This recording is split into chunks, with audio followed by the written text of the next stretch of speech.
मित्र हो, तुम्ही तो एक व्हिडिओ पाहिला असेल बघा किंवा मग त्याबद्दल ऐकलं तरी नक्की असेल. लातूर जिल्ह्यातल्या देवणी तालुक्यातल्या बोंबळे इथले गरीब शेतकरी काशीनाथ गायकवाड यांचा एक बैल वीज पडून मृत्युमुखी पडला.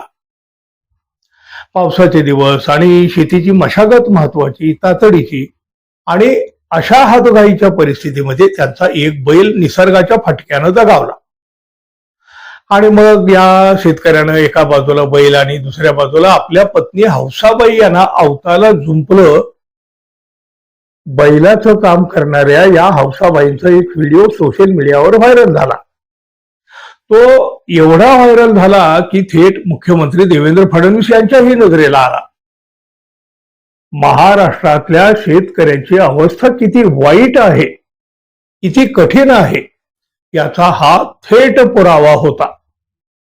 आणि हा व्हिडिओ पाहून महाराष्ट्र तर अक्षरशः कळवळला. अनेकांच्या डोळ्यात पाणी आलं हा व्हिडिओ पाहून.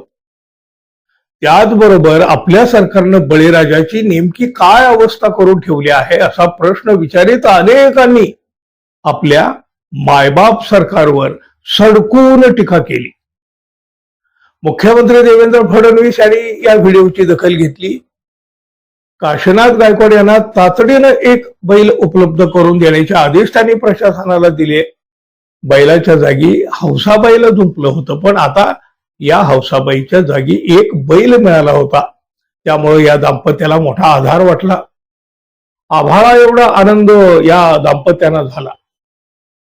मुख्यमंत्र्यांनी याची दखल घेतली म्हणून केवढा गाजावाजा झाला, बातम्या झळकल्या, फोटो झळकले.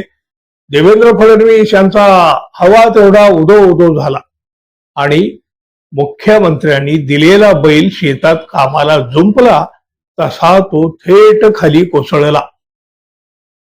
काशीनाथ गायकवाड यांना दिलेला हा बैल आधीच आजारी होता हे लक्षात आलं.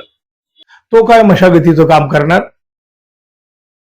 शेतात आडवं झालेल्या या बैलाचा व्हिडिओ सुद्धा पुन्हा व्हायरल झाला. या गरीब शेतकऱ्याला मदत तर नाहीच, पण या बैलाच्या उपचाराचा खर्च सुद्धा त्या गरीब शेतकऱ्याला करावा लागला. मदतीच्या नावाखाली प्रशासनानं आजारी बैल शेतकऱ्याला दिला आणि शेतकऱ्याची फसवणूक केली अशी इतकी संतापजनक टीका सरकारवर झाली आणि प्रशासनावर सुद्धा झाली. मुख्यमंत्र्यांनी ही जबाबदारी प्रशासनावर सोपवली होती आणि प्रशासनानं असा आजारी बैल संकटात असलेल्या, अडचणीत असलेल्या शेतकऱ्याला सोपविला. एक दिवसापूर्वी वाहवा मिळवली आणि लगेच त्यातली फसवणूक सुद्धा समोर आली. लोक सरकारच्या या मदतीवर सुद्धा हसले. राजा उदार झाला आणि इथंही फसवून गेला अशा प्रतिक्रियाही उमटल्या. काँग्रेसचे प्रदेशाध्यक्ष हर्षवर्धन सपकाळे यांनी तर याला बळीराजाच्या दुःखाची थट्टा म्हटलं. बैल गेल्यामुळं पत्नीला नांगराला जुंपण्याची वेळ आली. हा व्हिडिओ व्हायरल झाला. मग सरकार जागं झालं. मदतीसाठी एक बैलही देण्यात आला. कॅमेरे आले, फोटो काढले गेले. जाहिराती करीत सरकारच्या संवेदनशीलतेचा गाजावाजा सुरू झाला. पण एका दिवसातच तो बैल निकृष्ट निघाला आणि शेतातच कोसळला. ही मदत होती की बळीराजाच्या दुःखाची थट्टा, असा सवाल सपकाळे यांनी केला. काँग्रेसचे दुसरे नेते विजय वडेट्टीवार यांनी सुद्धा या घटनेबद्दल संताप व्यक्त केला. लातूर जिल्ह्यात एक शेतकरी दाम्पत्य स्वतः नांगर ओढतानाची बाब पुढे आली. खरं तर शेतकऱ्यावर अशी वेळ येते याची सरकारला शरम वाटायला हवी, पण सरकारने या शेतकरी दाम्पत्याला एक बैल दिला. हा बैल दिल्यानंतर छान फोटो सेशन केलं. सरकार शेतकऱ्याप्रती किती संवेदनशील आहे याचे क्रेडिट घेतलं गेलं, पण हा बैल आजारी निघाला. आता त्या बैलाच्या उपचाराचा खर्च करण्याची वेळ शेतकऱ्यावर आलेली आहे.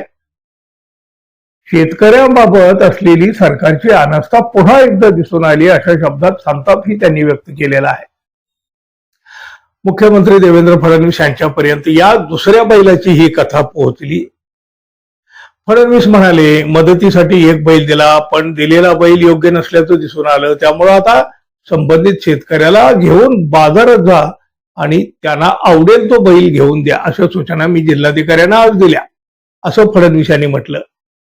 ठीक आहे, चांगली गोष्ट आहे, पण पहिल्यांदा त्या शेतकऱ्याची फसवणूक केली, त्याचं उत्तर देणार कोण?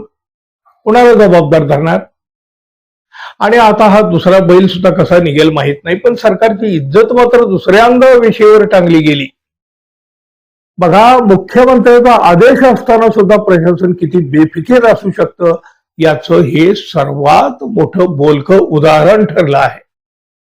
महायुती सरकारच्या आपल्या प्रशासनावर किती वचक आहे हे सुद्धा यातून दिसून आलं ना. राजा उदार झाला आणि इथंही फसवून गेला. तुम्ही काय म्हणाल काय मित्रांनो? जरूर व्यक्त व्हा, आणि आपण अजून आपल्या चॅनलला सबस्क्राईब केलं नसेल तर कृपया सबस्क्राईब करावं ही अपेक्षा आहे. धन्यवाद. पुन्हा भेटू. नमस्कार.